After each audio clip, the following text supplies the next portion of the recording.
Muito bem, estamos no ar, ao vivo, aqui pela TV Semana, para mais uma edição do Semana Esportes nesta segunda-feira, né? Abrindo aí mais uma semana, dia 27 do mês de abril de 2015. E hoje temos muitos assuntos para serem abordados aqui no nosso programa, com destaque especial, claro, para as decisões dos campeonatos estaduais, né? O Vasco larga na frente no Rio de Janeiro, com gol no último minuto. O Vasco da Gama venceu na primeira partida da decisão do Campeonato Carioca e agora precisa do empate para conseguir conquistar o título. A gente fala sobre isso, claro, no decorrer do nosso programa. Lá em São Paulo, o Palmeiras venceu a primeira também, jogando em seus domínios, né, na Arena Palestra, e com isso também está aí ao empate de se sagrar campeão paulista deste ano de 2015. E em Minas Gerais, o Galo Mineiro, né, ao contrário do que muitos esperavam, encontrou muitas dificuldades, lotou o Mineirão, é verdade, mas não conseguiu vencer a equipe da Caldense. A Caldense se mostrou muito organizada, se mostrou equipe preparada, deixa eu falar mais com detalhes aqui no nosso programa daqui a pouco, mas enfim, o Atlético empatou em casa com a Caldense e um próximo empate, né? Um empate na segunda partida da decisão dará o título para o time de Poços de Caldas. Lá no Sul tivemos Grêmio e Inter, também 0-0, na primeira do Gauchão, enfim, os estaduais movimentando o futebol neste final de semana. Para participar com a gente, a nossa dupla diária, Jorge Mendes Magalhães. Tudo bem, Jorginho? Um abraço. Um abraço, Léo Baião, um abraço, grande André, um abraço a todos, né? Segunda-feira linda e maravilhosa, o Galão, hein? O Galão deu uma esbarrada aí, hein? Mas vamos repercutir, né, Léo? Tudo que está acontecendo nas finais, né, dos estaduais. Vamos lá. Muito bem. E o meu amigo André Chalab já está conosco mais uma vez para participar de mais um programa. Tudo bem, André? Tudo bem, bom dia, pessoal aí de casa. Né? Essa semana, após, né, que o Galão da Massa não venceu, né, a Caldense frustrando 50 e tantos mil torcedores Mais no Mineirão. Mil, né? 57 mil. 57 mil frustrando os torcedores do Mineirão, que foram para casa com a marca 0-0. Muito bem, meu amigo André. Lembro que as pessoas que estão ligadas com a gente, não são poucos, né? A nossa audiência tem crescido a cada dia. Vocês podem participar conosco através das redes sociais. facebook.com/leobaião, facebook.com/leobaião, vou ler sua mensagem ao vivo aqui, e no 9982-9757, né? 9982-9757, tem que botar o 33 antes, né, Jorginho? É o DDD 33 9982-9757, é o WhatsApp, né? O Zap aqui para você falar comigo e eu vou ler o seu recado. Já tem gente participando aqui, já eu trago os primeiros recados aqui no nosso programa. Bom, vamos começar então com esses jogos que movimentaram as decisões dos campeonatos estaduais, inicialmente falando de Grêmio e Internacional, que quase que ao final inédita, né? Estão aí abrindo a decisão dos estaduais no que diz respeito ao Campeonato Gaúcho, né? Grêmio e Internacional estiveram em campo ontem, o jogo foi na Arena do Grêmio e a partida terminou empatada em 0-0. A gente vai ver alguns lances, o Grêmio segurou a pressão do Inter, né? E no primeiro Grenal da decisão, a partida terminou sem gols, né? A expulsão de Jeromel mudou o panorama do clássico, né? O clássico de número 405 da história da dupla Grenal, e o desperdício de chances e a grande atuação do goleiro Groy, né, Marcelo Groy, do Grêmio, né, levaram a decisão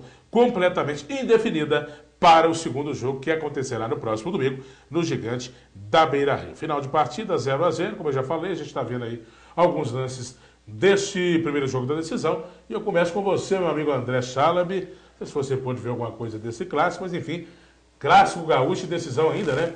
Sempre pegado, sempre duro, e esse jogo com o estádio bem cheio também, completamente lotado.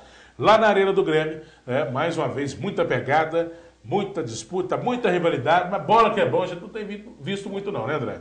Com certeza. Apesar que o Grêmio teve maiores chances de gols nesse jogo, o Inter se melhorou, né, no segundo tempo, quando teve uma postura mais para frente, né? Não jogando somente na retranca e no contra-ataque, porque o bando de jogo seria do Grêmio.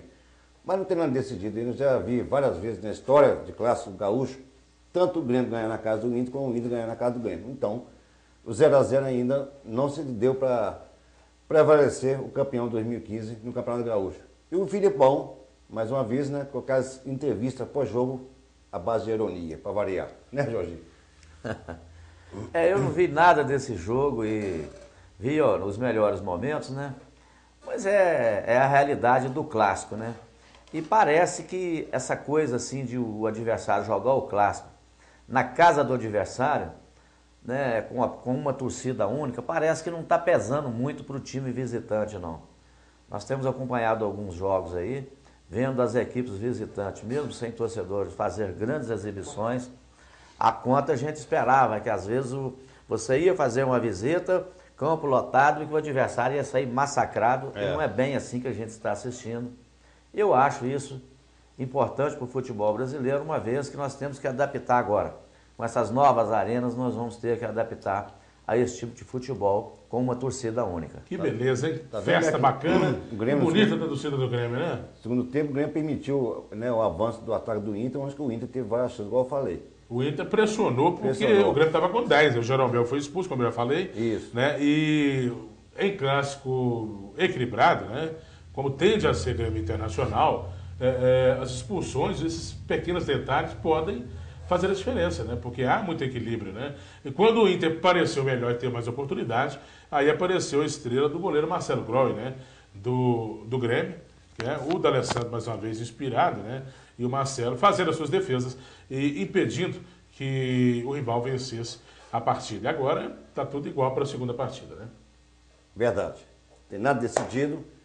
Vai ser um jogo mais aberto, porque as duas... quem joga para o empate? Bom, há gol qualificado na decisão, né? Assim, qualquer empate com gols no estádio do Inter, né, no Beira-Rio, dará o título ao Grêmio. Né? O regulamento é parecido com o da Copa do Brasil, né? Inclusive, o Grêmio que não levanta a taça desde 2010, né? E está em busca aí do penta estadual. O Colorado precisa vencer por qualquer placar. Um novo 0x0 leva a final para os pênaltis. Ficou claro, então. 0x0 é pênalti. Quem vencer leva, empate com gols, né, dá o título ao Grêmio, que marcará gol fora de casa. E aí é um regulamento similar ao da Copa do Brasil. O Grêmio, né, retribuindo, né, aquilo que foi feito no último clássico, né, do Internacional, aquela coisa de levar o torcedor, aqueles convites, né, de torcida mista. Não passou aí nos melhores momentos. O Grêmio retribuindo. Vamos ver se agora na final vai ter essa torcida mista novamente, né?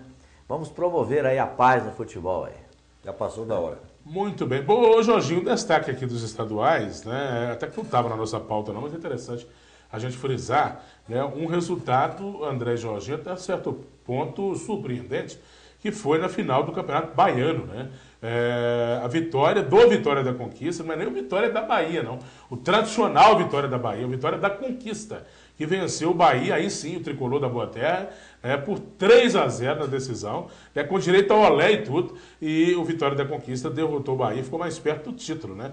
É um sapeca iaiá daqueles, né? E o bode, né, como é chamado lá, o Vitória da Conquista, deu bode, foi pro Bahia, né? Mas o bode, como é chamado lá, o Vitória da Conquista, venceu o tricolor por 3x0 e pode perder o jogo de volta por 2 gols de diferença para conquistar o título inédito no próximo domingo. Fato curioso aí, essa zebra, essa surpresa, falando dos estaduais desse final de semana. É isso, Jorginho? Alguns meios, né, de comunicação do Rio de Janeiro e São Paulo, né, estava até querendo carimbar, né, como um Bavi genérico, né? Porque deu um Bavi na final, né, como um Bavi genérico. Mas a grande verdade é que não é um Bavi genérico.